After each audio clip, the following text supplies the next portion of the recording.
Railway station पर चुड़ैल बहन का रक्षाबंधन। ये कहानी है रामगढ़ गांव की, जहां रोशनी अपनी माँ, भाभी, भैया और पिता के साथ एक छोटे से घर में रहती थी। रोशनी बचपन से ही सख्त मिजाज की थी, लेकिन वो दिल की बड़ी ही अच्छी थी। एक दिन रोशनी और उसकी भाभी सुमन दोनों बाजार में शॉपिंग कर रही थी कि तभी, अरे मैडम, क्यों मेरे पीछे पड़े हो? अच्छा, साहब से ऊंची आवाज में बात करती है। अभिषेक ने उस लड़की को जोर से थप्पड़ लगाया, जिससे वो जमीन पर जा गिरी। अभिषेक, राजेश और रमेश तीनों ही उस शहर के बड़े गुंडे थे। उन तीनों का डर पूरे शहर में था, इसीलिए कोई भी उस लड़की को बचाने आगे नहीं आ रहा था। लेकिन रोशनी उन सभी में से नहीं थी। देखो भाभी, ये गुंडे दरिंदे फिर किसी मासूम को परेशान कर रहे हैं। इस बार मैं इन्हें कुछ गलत नहीं करने दूंगी। नहीं रोशनी, ऐसे गुंडों के झगड़ों में पड़ना ठीक नहीं है। तुम कहीं नहीं जाओगी। वो गुंडे बुरी तरह से उस लड़की को मार रहे थे कि तभी रोशनी उस लड़की को बचाने पहुंच गई। तुम ठीक तो हो? दीदी, मुझे इन गुंडों से बचा लीजिए। कौन है रे तू? चल निकल यहाँ से। अच्छा रुको, तुम्हें बताती हूँ। रोशनी ने एक जोरदार तमाचा राजेश के गाल पर रख दिया। पता चला कि मैं कौन हूँ।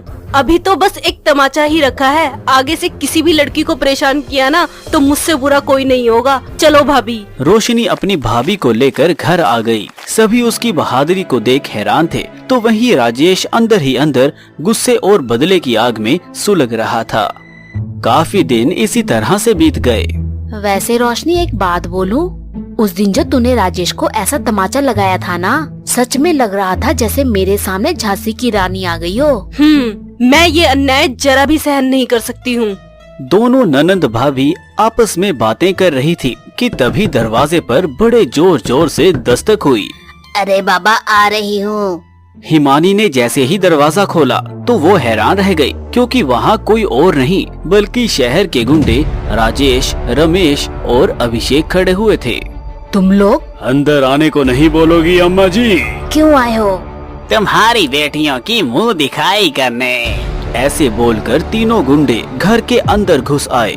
उनकी आवाज सुनकर रोशनी और सुमन भी किचन से बाहर आ गई और ऊपर से ओम भी आ गया। तुम्हें क्या काम है? तुमसे नहीं, तुम्हारी बहन से है।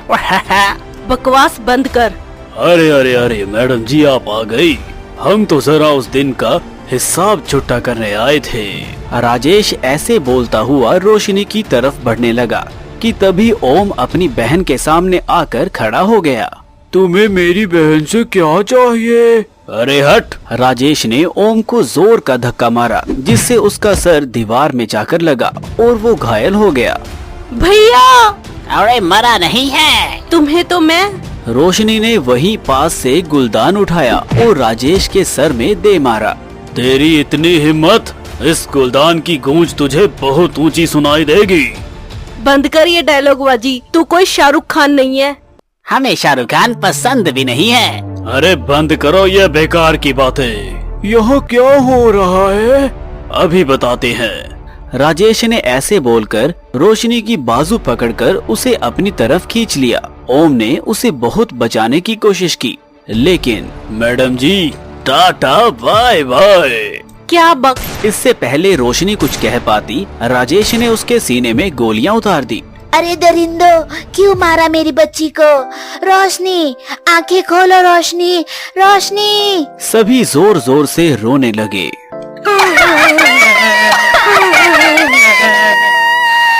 अरे बुढ़िया, रोना बंद कर। अरे लूले भैया जी, चलो निकलो इस घर से, अब ये घर अपन का है। राजेश ने हिमानी के सर पर भी बंदूक तान दी। अगर इस बुढ़िया की सलामती चाहते हो तो निकल जाओ इस घर से। अब बेचारे दुखियारे भाई के पास कोई और रास्ता नहीं था। पूरे परिवार को अपना घर छोड़कर आना पड़ा और वो सभी रेलवे स्टेशन पर आकर रहने लगे। माँ, मैंने पुलिस में उन दरिंदों की कंप्लेंट दर्ज करवाई है। उन्हें कानून जरूर सजा देगा। पुलिस रोशनी के कातिलों के खिलाफ सबूत इकट्ठा करने में जुटी हुई थी। बेचारा परिवार रेलवे स्टेशन पर ही अपना गुजारा कर रहा था। अब रोशनी की मौत हुए 1 महीना बीत चुका था और आज रक्षाबंधन का दिन था। ओम बेचारा राखी हाथ में लिए रो रहा था। तू क्यों चली गई?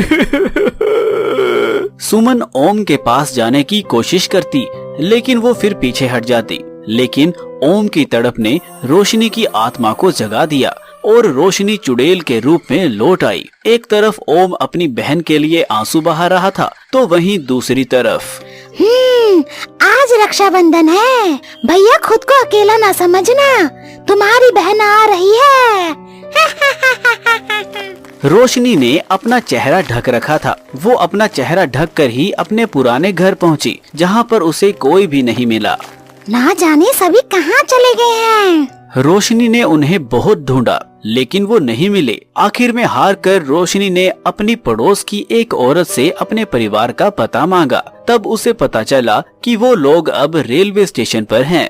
अच्छा, तो इन दरिंदों ने मेरे परिवार को भी ये दिन देखने को मजबूर कर दिया।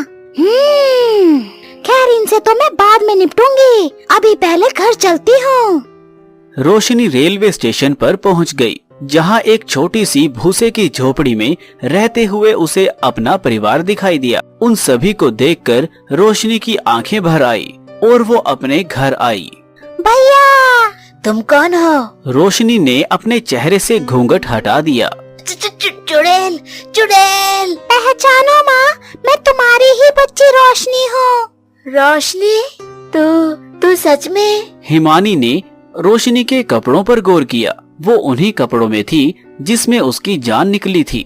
अपनी बच्ची को एक माँ ने चुड़ैल रूप में भी पहचान लिया और उसे गले लगा लिया। मेरी बेटी, तू लौट आई। हाँ माँ, आज मैं मेरे भाई को राखी बांधने आई हूँ। रोशनी ओम के पास चली गई। ओम पहले तो उसे देखकर घबराया, लेकिन फिर वो अपनी बहन को पहचान गया। भैया, मुहूर्त निकला जा रहा है, चलो आ जाओ। रोशनी ने आरती की थाली उठाई और ओम की आरती करके उसे राखी बांधने लगी। राखी बंधवाते हुए ओम की आंखें भर आई। रोशनी, मुझे माफ कर दे मेरी बहन, मैं कोई जिम्मेदार और अच्छा भाई नहीं हूँ। मैं इस राखी की कदर ना कर सका।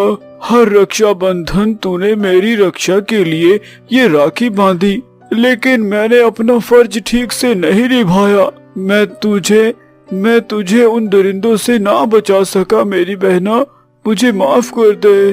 ओम ऐसे बोलकर जोर जोर से रोने लगा। आसपास खड़े सभी लोग भी रो रहे थे। रोशनी भी रोते हुए बोली, भैया, आपने मेरी जीते जी अपना फर्ज बखूबी निभाया, लेकिन मौत तो भगवान ही टाल सकते हैं। मेरा इस दुनिया में समय और अन्न दोनों ही खत्म हो गए थे, इसीलिए मुझे दूसरे देश जाना पड़ा।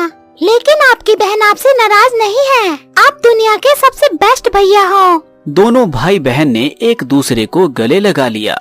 बहन, मैं तेरे कातिलों को तेरी मौत की सजा जरूर दिलवाऊंगा।